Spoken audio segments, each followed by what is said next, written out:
নিত্যানন্দ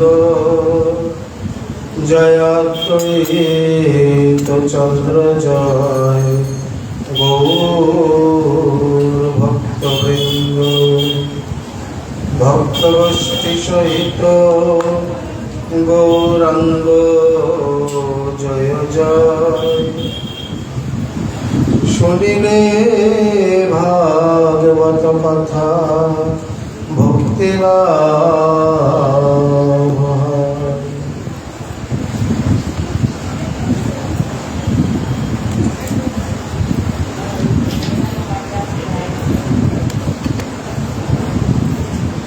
দেবী ভুবি চরশয়া কাস্ত্রিয়স্তদ্দুরাপহা কপটরুচিরহাস ভ্রুবিজৃম্ভস্যাসু চরণরজোপাস্তে তেজস্ব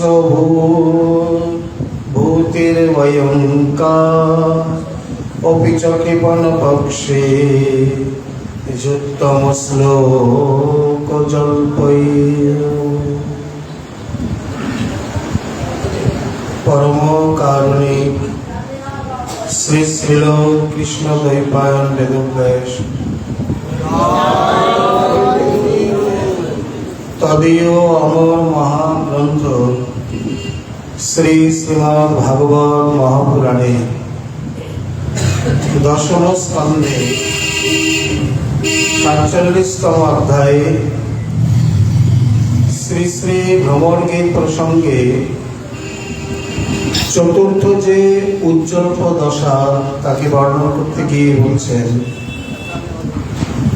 দেবী ভুবি চ রসায়ন কাস্ত্রিয়স্তদ্দুরাপহা কপট রুচির হাস ভ্রুবিজৃম্ভস্যাসু চরণ রজ উপাস্তে যস্য ভূতির্ভয়ঙ্কার অপি চ কৃপণপক্ষে যুক্তম শ্লোক শব্দ। এইভাবে দেবী ভুবি মানে কি ঊর্ধ্বলোকে, কি ভূলোকে, কি পাতালে বা রসাতল আদি লোকে, কাস্ত্রিয়স্তদ্দুরাপহা এমন কোন স্ত্রী ইত্যাদি আছে যা তার পক্ষে দুর্লভ। তিনি কি করেন, তার সেই কপট রুচির হাস, কপট হাসি ইত্যাদির দ্বারা, কটাক্ষের দ্বারা, ভ্রু বিজৃম্ভণ ইত্যাদির দ্বারা তাদের সকলকে আকর্ষণ করে থাকেন। এমনকি লক্ষ্মী দেবী, যিনি নারী প্রধান, জগতে সকল নারীর শ্রেষ্ঠতমা, তিনি পর্যন্ত তার শ্রী চরণরজ যেখানে যেখানে নিপতিত হয় সেখানে সেখানে গিয়ে উপাসনা করে থাকেন।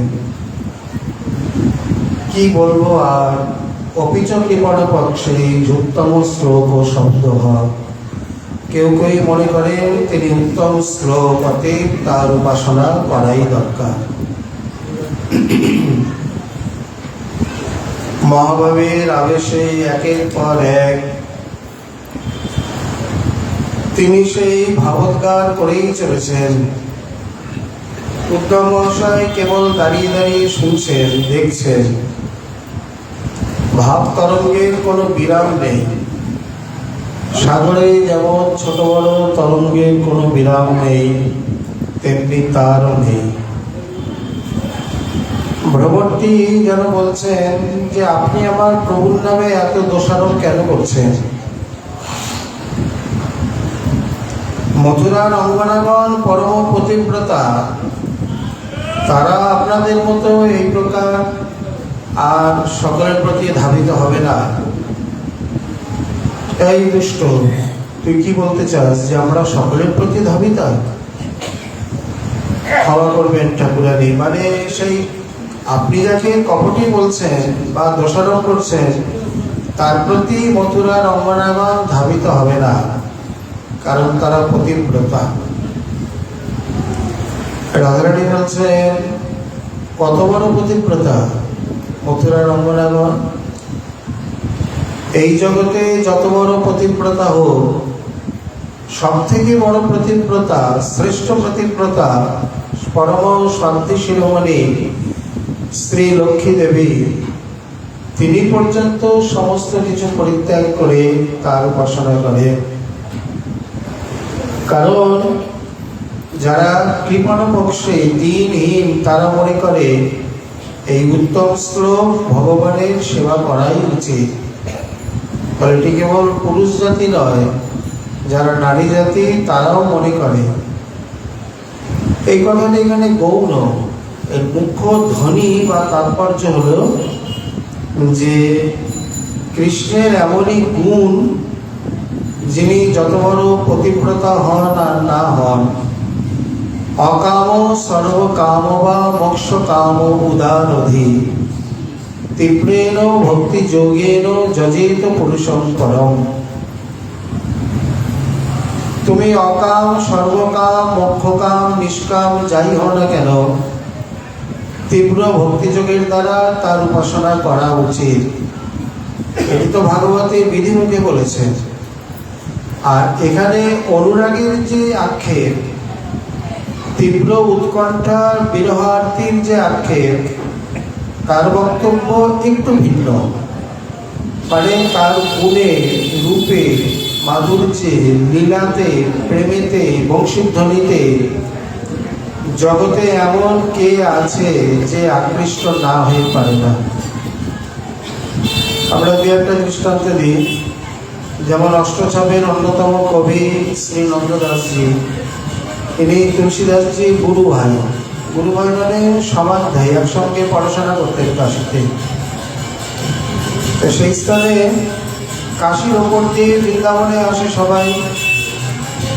আস্তে আস্তে ধীরে ধীরে বৃন্দাবনের কথা শুনে তার মন আকৃষ্ট হয়ে যায়।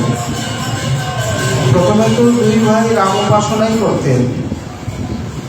তুলসীদাসজিকে বলছেন, দাদা আপনি আজ্ঞা করুন, সবাই বৃন্দাবনে যায়, কোনোদিন বৃন্দাবন দেখিনি, একটু বৃন্দাবন দর্শন করে আসে। তুলসীদাসজি কোনো মতেই অনুমতি দেয় না।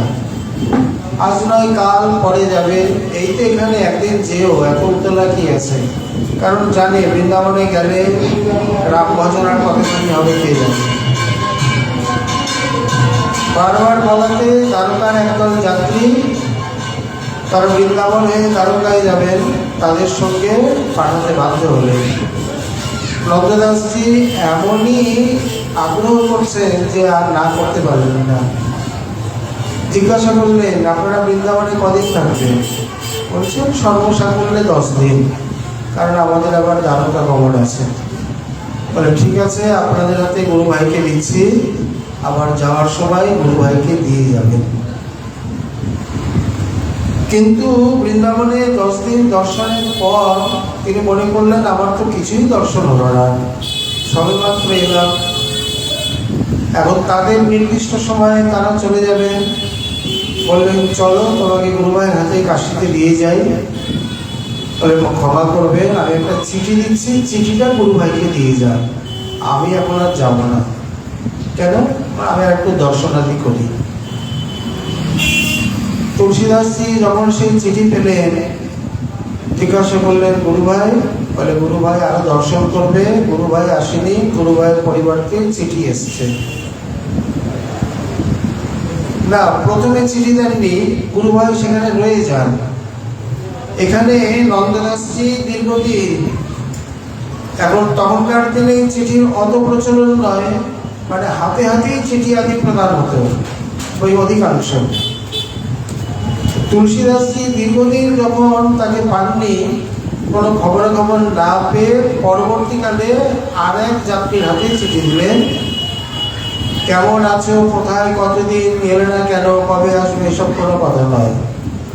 অনুবাদ করেই চিঠি লিখেছেন, ক্যা কবি রঘুনাথ মে जो त्याज दियो तेने आन। রঘুনাথে এমন কি কম আছে যে তুমি তাকে পরিত্যাগ করে দিলে? প্রথম চিঠি ভাষাইয়ে রঙ্গদাসজি তার উত্তরে লিখছেন, মন বৈরাগী হয়ে গেও সুন মুরলি কি তান। উনিও সেইভাবে উত্তর দিয়েছেন, আমি কি করব, আমার মন উদাস বৈরাগী হয়ে গেছে মুরলির ধ্বনি শুনে। তার মানে বুঝতে পারলেন ওনার আর ফিরে আসা সম্ভব নয়, কারণ এ রূপে যে মজেছে সেই মজেছে, সে জানে হাসি তো নয় যেন হাসি। একবার যার গলায় যার হৃদয়ে পড়ে লাগে সে জানে। আর এক বিখ্যাত ইতিহাস রয়েছে গোবর্ধনে শ্রী রূপমঞ্জরী নামে। ইনি অন্য রূপমঞ্জরী। আকবর তাকে দেখে এত মুগ্ধ হয়ে যায় যে বিবাহের প্রস্তাব দেন। প্রথমে তাকে হরণ বা অত্যাচার কিছুই করেননি। রূপমঞ্জরী একান্তভাবে শ্রীকৃষ্ণের সমর্পিতা। গোবর্ধন তটে একাকিনী থেকে মাধুপুরী বা একান্ত ভজনেই দিন যাপন করতেন। আকবর যখন বারবার তার প্রতি এই প্রকার লোক পাঠাতে থাকে, চিঠি পাঠাতে থাকে, ইনি দেখলেন এদের হাত থেকে রক্ষা করা কঠিন।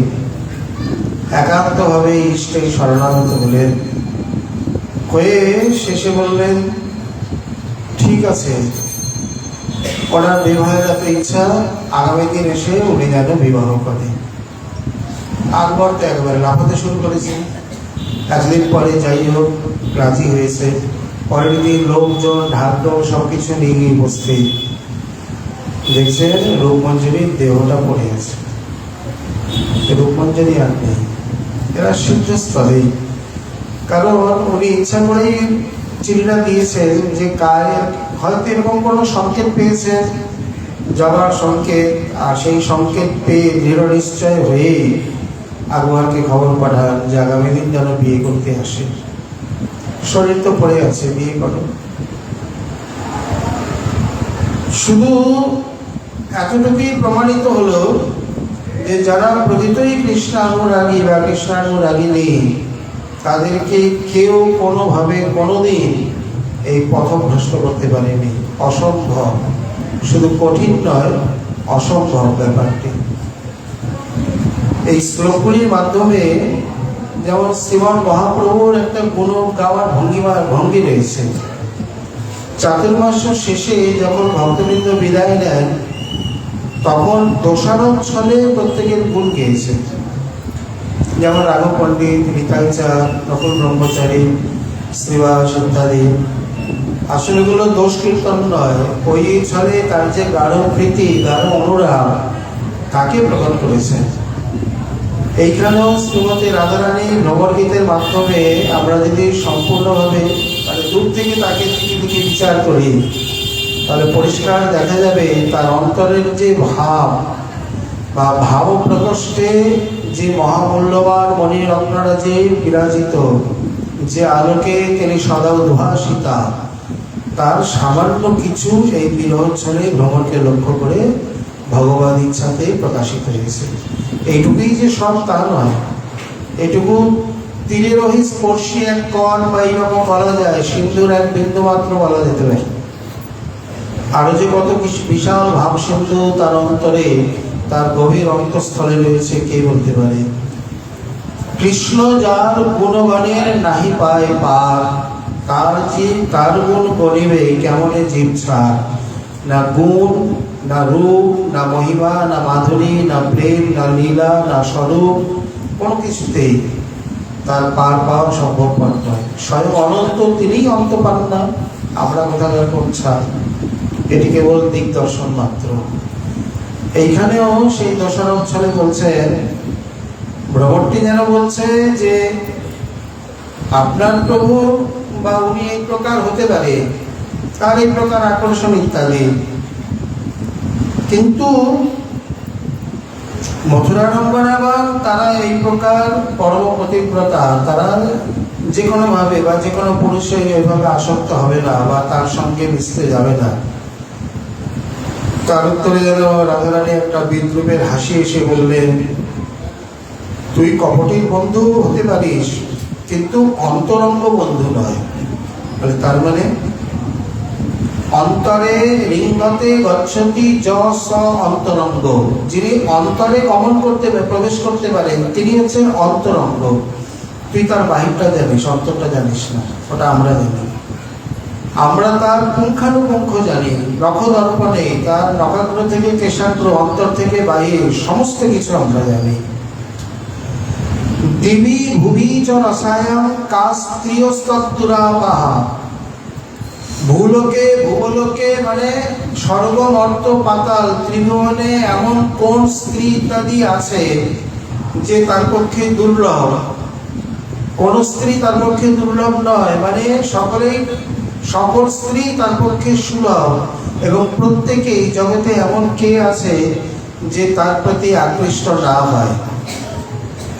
আবার এই প্রসঙ্গে শ্রী রুক্মিণী দেবী খুব সুন্দর বলছেন, জগতে যত বড় পতিব্রতা হোক হে দ্বারকেশ্বর, সেই স্ত্রী যদি আপনার উপাসনা না করে তাহলে তাকে সতী বা পতিব্রতা কখনোই কদাপি বলা যাবে না। আপনার উপাসনা, আপনার চরণ ভজন যিনি করেন তিনি হচ্ছেন যথার্থ সতী। অতএব যত বড় পতিব্রতা শান্তি শিরোমণি এই জগতে স্ত্রী হোক না কেন, কৃষ্ণ উপাসনা করতেই হবে। আর এই মাধুরী যদি একবার তিনি তার আস্বাদন বা আকর্ষণ পান, মানে আকৃষ্ট হয়ে যান, আসক্তি জন্মে যায় কোনো সৌভাগ্যে, তাহলে তার দ্বারা কোনো মতেই পরিত্যাজ্য নয়। যে কোনো প্রলোভন, যত অত্যাচার দুরাচার যা কিছু হোক না কেন, সম্ভবপরই নয়। এর দ্বারা কি অনেকগুলো দিক স্থাপিত হয়ে গেল। কৃষ্ণ তার্কিকের মধ্যে যদি আমরা যাই বা দেখি, সাধারণভাবে দেখতে গেলে কৃষ্ণ হচ্ছে এই প্রকার যেন স্ত্রৈণ পুরুষ, তার ভোগে তার স্ত্রীর কোনো সীমা পরিসীমা নেই, অথচ তার ভক্তগণ নিষ্কিঞ্চন। আর শ্রীমান মহাদেব শ্মশানচারে নিষ্কিঞ্চন, অথচ তার ভক্তবৃন্দ এই প্রকার ভোগী। বড় আশ্চর্য রহস্য। এখানে যজ্ঞপত্নীগণ যখন এলেন তখন তিনি তাদের গ্রহণ করলেন না, বললেন ঘরে ফিরে যাও। বলেন আমাদের প্রতি আমাদের নেবে না, বলে আমি বলছি ফিরে যাও, নেবে। তারা চলে গেলেন। কিন্তু গোপীদের যখন বললেন তোমরা ফিরে যাও, বললেন, তারা গেলেন না। কবিরাজ গোস্বামী এখানে সিদ্ধান্ত করছে, প্রেমের আজ্ঞা লঙ্ঘিলে হয় কোটি সুখপোষ। এই কথা অনুযায়ী যদি বলা যায়, তো ভাগবতের শ্লোক এবং শ্রীমতী রাধারানী শ্রী মুখোদ্গীর্ণ, তাহলে জগতে কোন স্ত্রী তার পক্ষে দুর্লভা নয়, সুলভা। কিন্তু গোপ জাতি কৃষ্ণ গোপী প্রেয়সী তাহার, গোপী ভিন্ন অন্য স্ত্রী কৃষ্ণ না করে অঙ্গীকার। তিনি যদি সত্যই স্ত্রৈণ হতেন তাহলে যে কেউ তার কাছে আসতেন তিনি তারই পানি গ্রহণ করতেন, কিন্তু সেইভাবে করেননি। একটা পর্যায়ে, একটা স্তরে, একটা ভাব বিশেষে গিয়ে তিনি গ্রহণ করেছেন। এর দ্বারা প্রমাণিত যে তিনি কেবল দেহগ্রাহী বা নারীগ্রাহী নন, তিনি ভাবগ্রাহী। যার জন্যে দণ্ডকারণ্যবাসী মণিগণকে আবার সাধন তপস্যা করতে হলো, গোপী শরীরে আসতে হলো ঋষিচরী গোপী রূপে। সেখানে সাধনচরী, দেবচরী, মনুষ্যচরী, ঋষিচরী, নানান প্রকার গোপী একসঙ্গে একত্রিত করে তারপর তিনি তাদের সঙ্গে রসবিলাস বা রাসবিলাস ইত্যাদি করলেন। যে কোনো স্ত্রীকে তিনি অঙ্গীকার করেন না।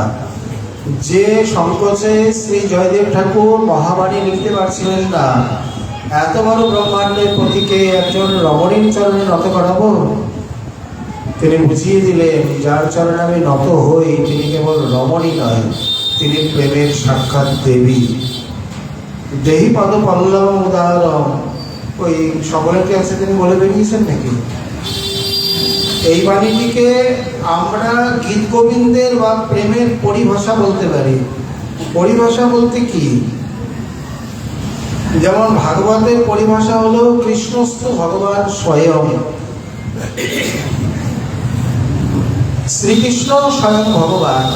এই বাণী ভাগবতে আর দ্বিতীয়বার উচ্চারণ হয়নি। পরি সর্বত্র ভাষতে গীয়তে ইতি পরিভাষা। যেখানে শাস্ত্রে একবার মাত্র বাণীটি উচ্চারিত হয়ে অন্যান্য সমস্ত বাণীকে নিয়মকে অনুশাসিত করে, তাকে বলে পরিভাষা। শ্রীপ্রভুর মতে সা চ অনিয়মে নিয়মকারিণী, যেখানে নিয়ম ছিল না সেখানে নিয়ম করে দেয়। তাহলে প্রেমের জগতে বা গীত গোবিন্দের পরিভাষা বাণী কোনটি? এই দেহি পদ পল্লব উদাহরণ। এ বাণী দ্বিতীয়বার উচ্চারিত হয়নি, অন্নপুত্রাদিও হয়নি। আর তিনিও এই কথা অন্য কোনো রমণী বা আরো শতকোটি কপি থাকা সত্ত্বেও কারোর কাছেই বলেননি, একমাত্র শ্রীমতীর কাছেই বলেছেন। অতএব তিনি কোনো রমণীর চরণে আত্মসমর্পণ করেননি, তিনি করেছেন শ্রী প্রেমের দেবী, সাক্ষাৎ প্রেমের অধিষ্ঠাত্রী দেবীর নিকটে, যার আনুগত্য সর্বজীব বিচয়কে দেখিয়ে গেলেন শ্রী গৌর সুন্দর রূপে। এইখানেই এটি বুঝতে হবে। এখন এত তত্ত্ব তো ভ্রমণ জানে না, আর এত তত্ত্ব তিনি এত সংক্ষেপে বলতেও পারেন না। এই জন্য বলছে দিবি ভুবি চ রসায়ন কা স্ত্রীয়স্তদ্দুরাপা। এই প্রকার স্বর্গ মর্ত পাতালে এমন কেউ নেই, এমন কোন স্ত্রী নেই যে তার পক্ষে দুর্লভ, সকলেই তার সুলভ। এই কথা তারা নিজেরাও বলছেন। তো কাস্ত্রঙ্গতে কলপদা মৃতবেন গীত সম্মহিতার্য চরিতান্ন চলে ত্রিলোক্যম ত্রৈলোক্য সৌভগমিদঞ্চ নিরীক্ষ রূপং যৎকো দ্বিজোদ্রুম মৃগা পুলকান্ন বিভ্রম। কাস্ত্রঙ্গ, এই হে অঙ্গ, এই জগতে এমন কোন স্ত্রী আছে?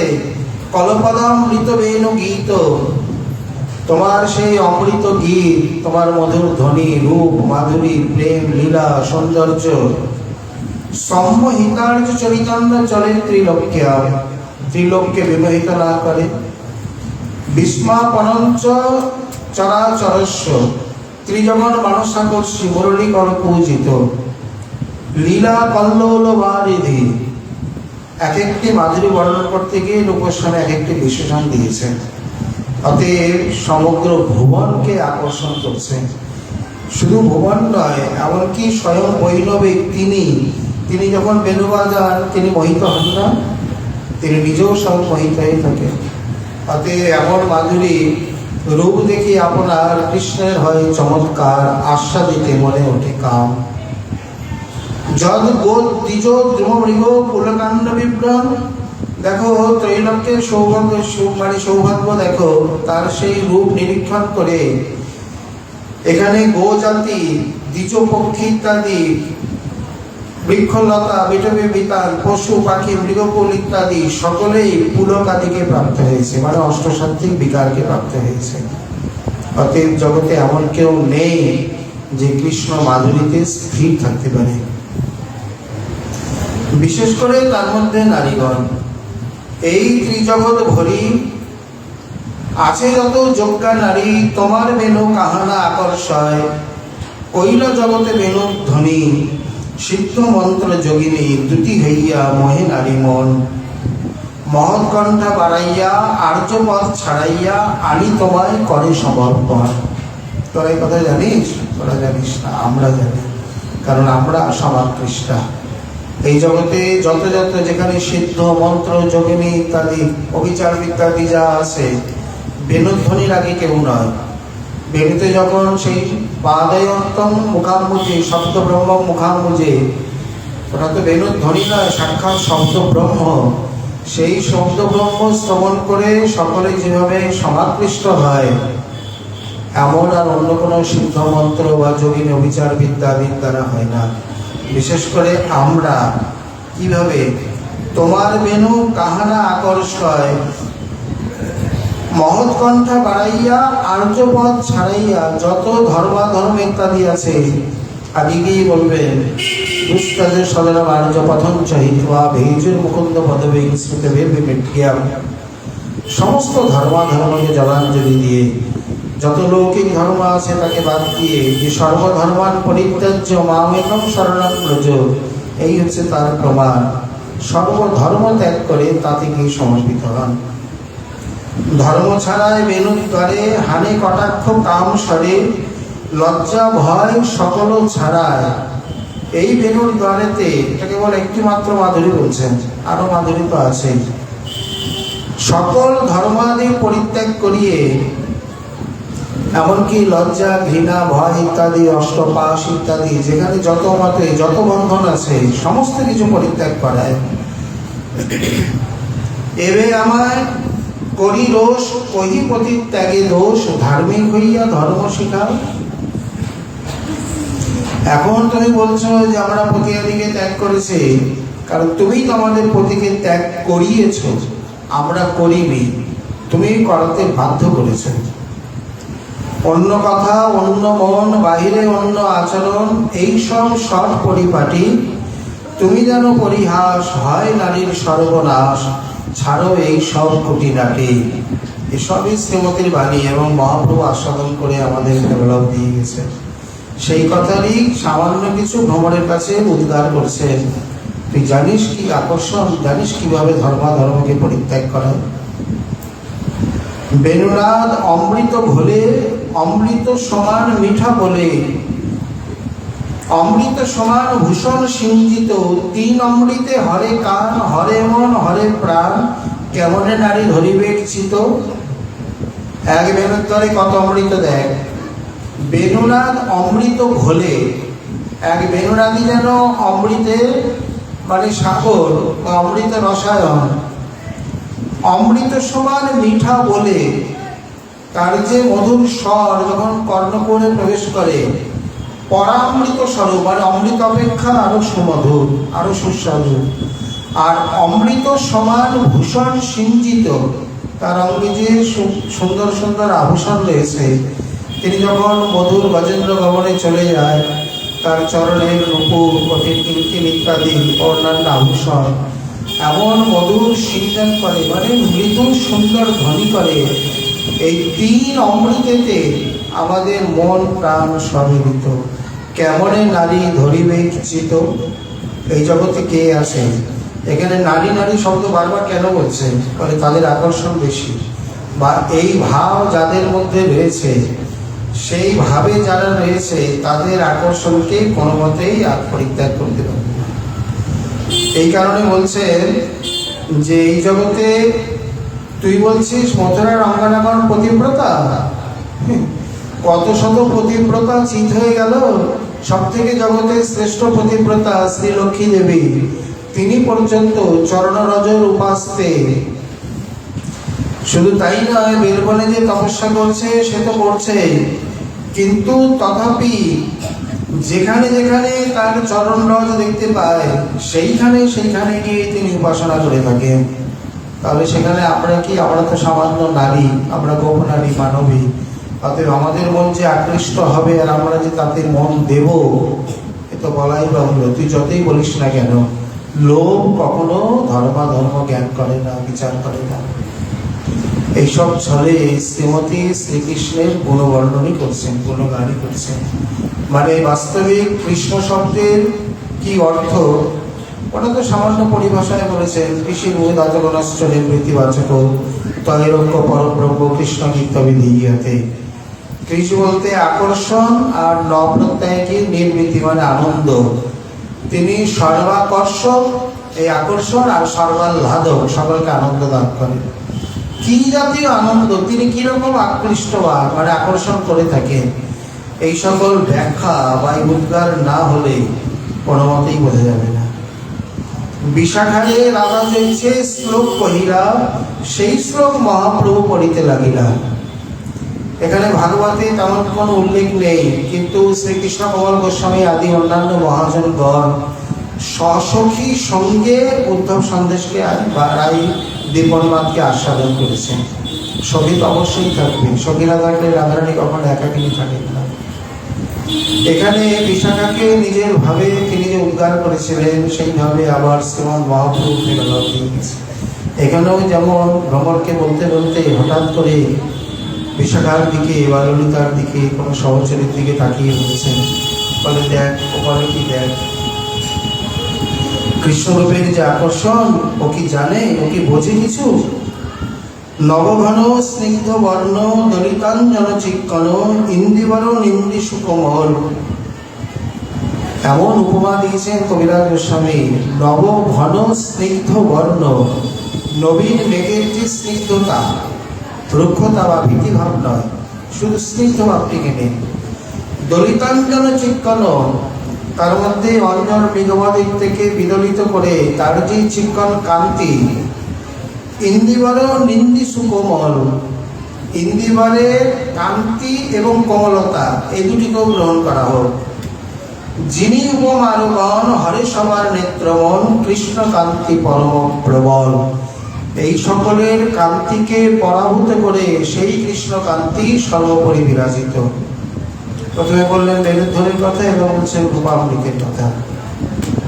কহ সখী কি করি উপায়, কৃষ্ণাদ্ভুত বলা হব, মোর নেত্র চাতক, না দেখি পিয়াসে মরি যায়।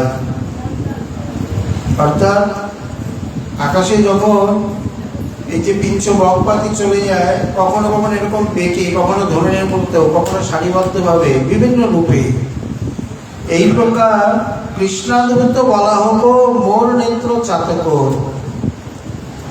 তার কণ্ঠে যে এই মুক্তার মালা ইত্যাদি রয়েছে, দেখে মনে হচ্ছে যেন সেই বলাহক বা সেই বকপাতি। আর সেইখানে আমার মনরূপী চাতক নবঘন স্নিগ্ধ নবঘনকে দেখে এমনভাবে আকৃষ্ট, তার জলপানের জন্য উদ্যতা বা আগ্রহান্বিতা, কিন্তু দুর্দৈব চাতক পিয়াসে মরি যায়। কেন বলে, আমি শুধু মেঘই দেখতে পাচ্ছি, কিন্তু তার জল, তার আস্বাদন তাকে সামনে বা তাকে মনের মতো করে হৃদয়ে পাচ্ছে না। আক্ষেপ দূর থেকে কোনো বৃক্ষমূলে বা জল আনতে গিয়ে বা চিত্রপটে বা ভাট মুখে ইত্যাদি শ্রবণ করেছেন, দেখেছেন, কিন্তু এখনো পর্যন্ত সামনে পাননি, এখনো ইচ্ছা মতো হৃদয় ভরে তাকে পাননি। সৌদামিনী পীতাম্বর স্থির নহে নিরন্তর, মুক্তাহার বকপাতি ভালো, ইন্দ্রধনু শিখি পাখা, উপরে দিয়াছে দেখা, আর ধনু বৈজয়ন্তী মাল। তার পীতাম্বরটি যেন মনে হচ্ছে এই প্রকার সৌদামিনী, মানে বিদ্যুতের মতো, স্থির নহে নিরন্তর, আকাশের বিদ্যুৎ চপলা, তেমনি মলয় পবনে তার পীতাম্বর এই প্রকার চপল, মানে আন্দোলিত।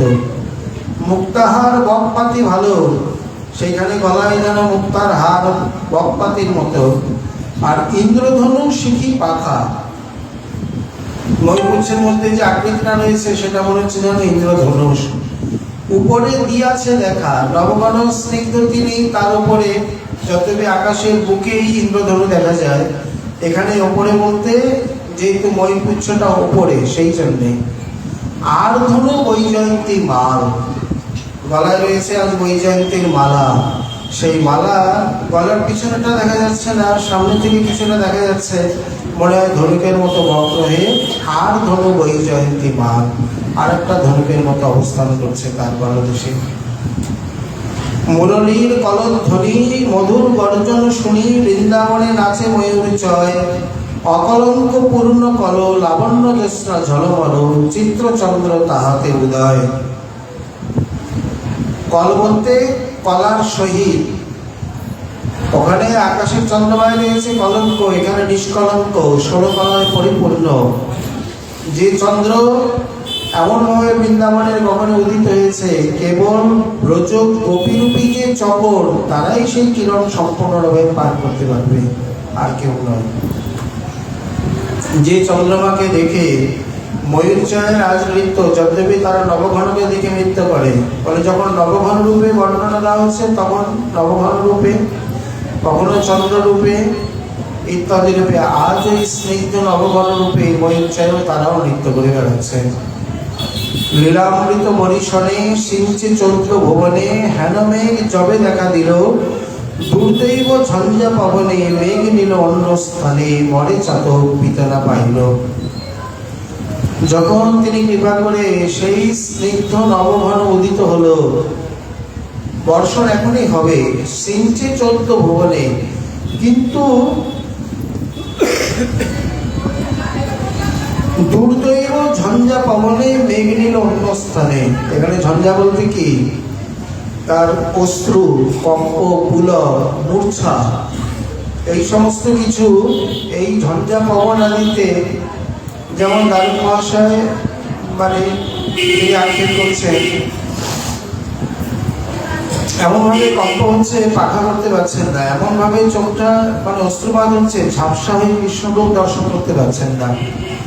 বলছেন, বিকার, তোমার আর আসার সময় হলো না, এখন কৃষ্ণ সময় সেবার সময় এসে উপস্থিত, যাও, ধিক্কার করছেন। রাধারানীর এই দুর্দৈব সাত্ত্বিক বিকার মানে এই ভাবরূপী ঝঞ্ঝা পবন, তিনি তাকে এই প্রকার দুর্দৈব ঝঞ্ঝা পবনের সঙ্গে তুলনা করে বলছেন, এক বিন্দু পান করতে না করতে সেই নবঘন আবার কোথা থেকে কোথায় কোন আকাশে চলে গেল কে জানে। এক বিন্দু পান করতে পেলাম না, আমার মণ্ডপী চাদর এই প্রকার পিয়াসাতেই রয়ে গেল। বিশালাকাবৃতমুখং তবকুণ্ডল স্ত্রী গণ্ডস্থলাল ধরশুনং ঘসিতাবলোকং দত্তাভয়ঞ্চ ভুজদণ্ড ভয়ং ভুজদণ্ড যুগং বিলক্ষ্য বক্ষশ্রৈক রমণঞ্চ ভবামদস্য। এই কথা তোর কাছে বলা বৃথা, কারণ তুই তো নিরস, তুই কি বুঝবি? আমাদের মতো গোপীগণকে, মানবে স্ত্রীগণকে জোর করে ডেকে এনে তার শ্রী চরণের দাসী করায়। বলে কেন? বলে তার গুণই, তার মহিমা, তার আকর্ষণই এই প্রকার। কৃষ্ণ যিনি পদ্মচার পাতি আছে মুখভার, তাতে অধর মধুস্মিত চার। এক একটি মাধুরীর কথা বলছেন, একবার বেনু, একবার রূপ, একবার তার লীলা। তাতে অধর মধুস্মিত চার, ব্রজনারী আসি আসি ফাঁদে পড়ি হয় দাসী, ছাড়ি লাজ পতি ঘর দ্বার। এই জগতে কৃষ্ণ শব্দের অনেক অর্থ, তো বিজ্ঞানের দৃষ্টিতে দেখলে একটা সুন্দর অর্থ বের হয়ে আসে। যদ্যপি এখানে রসা আলোচনা, যেমন এই গরমের মধ্যে এখানে এত ভক্তবৃন্দ একত্রিত হয়েছে কিসের জন্যে? ওই যে পরে কটা লাড্ডু দেয়, একটু আম টাম কি দেয়, এসবের জন্যে? বলে না না, ওটা একটু গৌণ। কেউ কেউ যে নেই তা নয়, দিক বা খাক, কিন্তু তা ছাড়াও জ্যৈষ্ঠ মাসে এখানে এত গরম, আর প্রায় করে অধিক মাস জ্যৈষ্ঠ মাসে গরমের মধ্যেই পড়ে। কত ভক্তবৃন্দ কত দূর দূরান্ত থেকে এসছেন বৃন্দাবনে অধিক মাস পালন করবেন, নিয়ম সেবা পালন করবেন। কেন? একটা আকর্ষণ। কিসের আকর্ষণ? বৃন্দাবনে রাধাকুণ্ডের আকর্ষণ, হরি কথার আকর্ষণ। আবার যে কথাটা শেষ হয়ে যাবে তখন আবার যে যার জায়গায় চলে যাবে, তখন ওই লাড্ডু দিয়ে তাদেরকে ধরে রাখা যাবে না। তেমনি জগতে এমন একটা আকর্ষণ আছে, যে আকর্ষণের কাছে লজ্জা, ধর্ম, গৃহ, দ্বার, প্রতিকূল মানে পিতৃকুল, আর্য ধর্ম আদি সমস্ত কিছু ত্যাগ হয়ে যায়। তার নাম হচ্ছে কৃষ্ণ। জগতে হেন কেউ নেই, সমস্ত কিছু ত্যাগ করে কৃষ্ণ ভজন করা যায়, তার জন্য কোনো ব্যত্যয় প্রত্যয় হয় না। আচ্ছা, লক্ষ্মী দেবী উনি তো শ্রী সম্প্রদায়ের প্রবর্তক, রামানুজন শ্রী শ্রীচক্রে শ্রী লক্ষ্মী দেবী রামানুজকে স্বীকার করেছেন, এবং তার থেকে সম্প্রদায়ের নাম হয়েছে শ্রী বা রামানুজ সম্প্রদায়। এখন কেউ যদি বলে যে সম্প্রদায়কে তো ত্যাগ করতে নেই, তাহলে স্ত্রী সম্প্রদায় থেকে স্বয়ং যে স্ত্রী সম্প্রদায়ের প্রবর্তক যে লক্ষ্মী দেবী, সেই লক্ষ্মী দেবী তো কৃষ্ণ মাধুর্যের জন্য তিনি সম্প্রদায়কে ত্যাগ করলেন বা তিনি ভজন করতে গেলেন। এখন রামানুজ সম্প্রদায় থেকে কেউ যদি লক্ষ্মীনারায়ণের উপাসনা ত্যাগ করে কৃষ্ণ উপাসনা করতে চায়, তার কি কোনো অপরাধ হবে বা ব্যত্যয় প্রত্যয় হবে, হানি হবে? কদাপি নয়। কৃষ্ণ ভজন এমন একটি ভজন, মহাপ্রভু দক্ষিণ ভারতে দেখিয়েছে। কাকিনা নিয়ে এসছে রামদাস বিপ্রকে, এই প্রকার রামানন্দী, রামানুজ, ভট্টমারী, অন্যান্য বৌদ্ধ সবর, মাধ্যাচার্য যে যেখানে ছিল সবকে নিয়ে কৃষ্ণ ভজন করিয়েছে। কৃষ্ণ ভজনের জন্য সমস্ত কিছুকে ত্যাগ করা যায়, অন্য কোনো কিছুর জন্য কৃষ্ণ ভজনকে ত্যাগ করা যায় না। এই হচ্ছে সর্বোপরি সিদ্ধান্ত। অতএব কৃষ্ণ শব্দের মধ্যে দুটি বৈশিষ্ট্য, আকর্ষণ এবং আনন্দ। এখানে আকর্ষণ এবং আনন্দ দুটি কথাই শ্রীমতী এক কথায় একবারে বলছেন। ভ্রমণ সেখানে কি বুঝবেন, বুদ্ধ বিবাহ কতখানি বুঝবেন কে জানে। তিনি তো মহাভাবময়ী, মহাভাবের উদ্গার করেই চলেছেন, ফেরা নবরূপে দিয়ে গেছেন।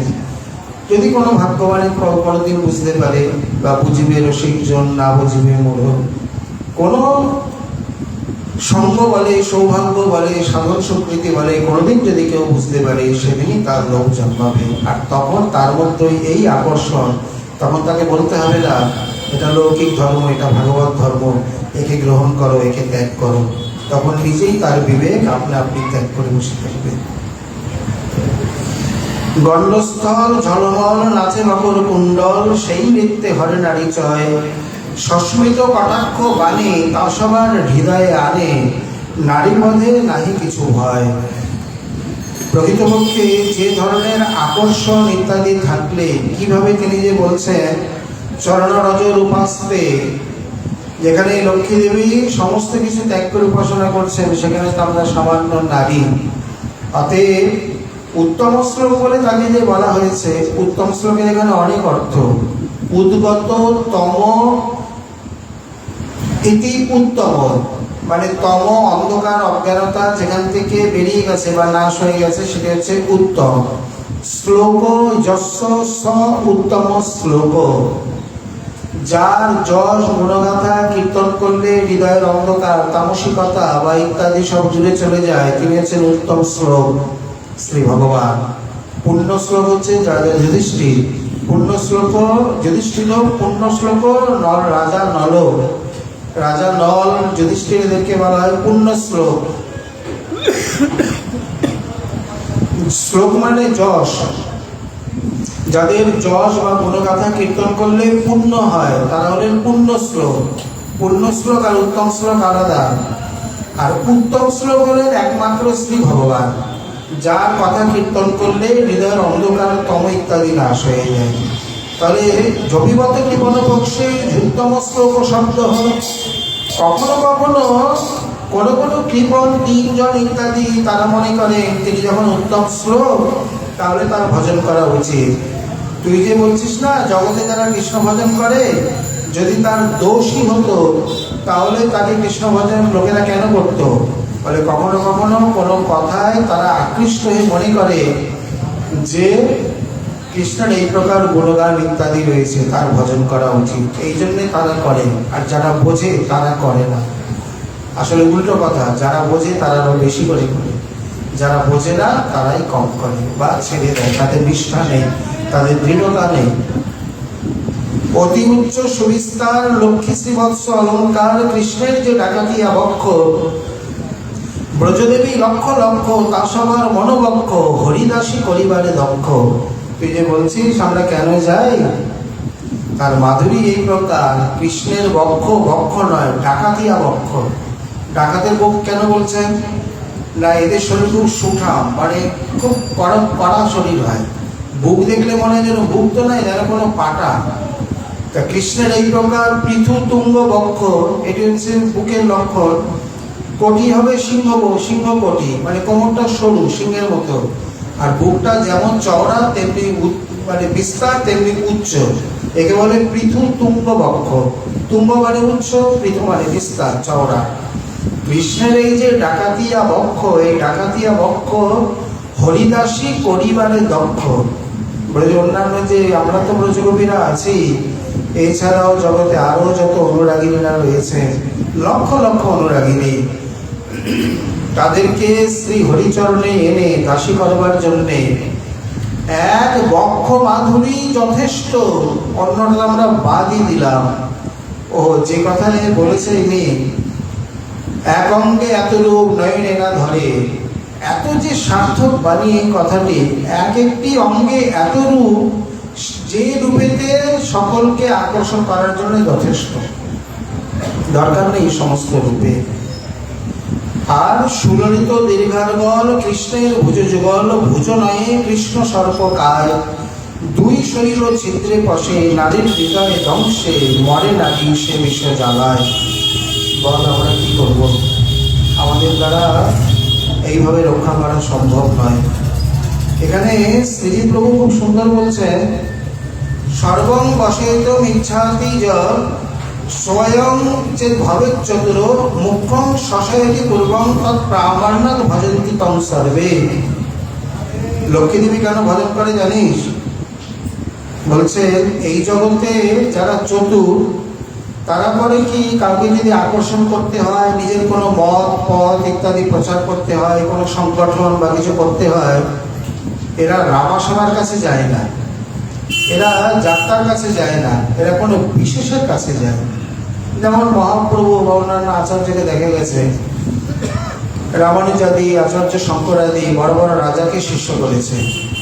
যেমন মহাপ্রভু বলে দু চারটে সন্ন্যাসীকে শিষ্য করে কি লাভ, বলে সন্ন্যাসীর মাথাটাকে ধরে। সরস্বতী পাত্রী গিয়ে তিনি তাকেই পরিবর্তন করে দিলেন, জানে উনি পরিবর্তন হলে ওর সঙ্গে ওনার সঙ্গে যে 10,000 আছে ও আপনি চলে আসবে। দু চারটে বিদ্যার্থীকে মাথা মুড়িয়ে কি লাভ, বলে তার গুরুকে ধরো।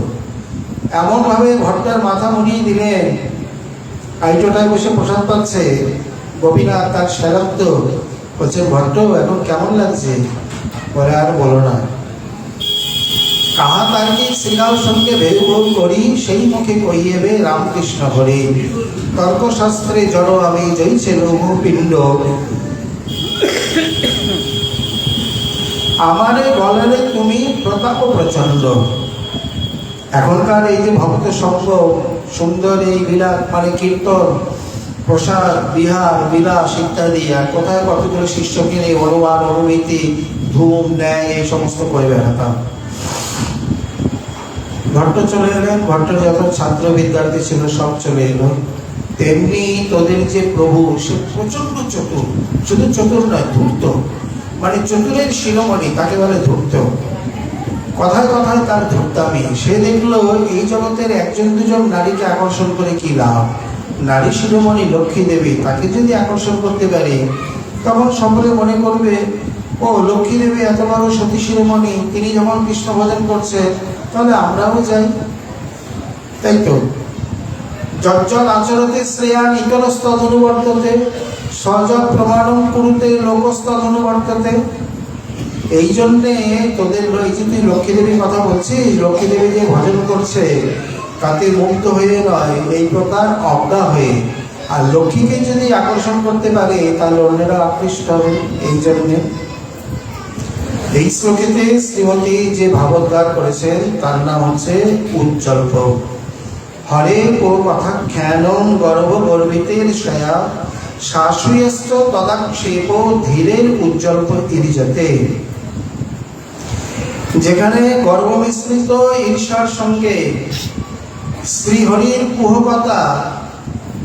কুহকতারূপী বাণী ও অসূয়ার সঙ্গে শ্রীকৃষ্ণের প্রতি আক্ষেপকে পণ্ডিতগণ উজ্জ্বল্প বলে থাকে।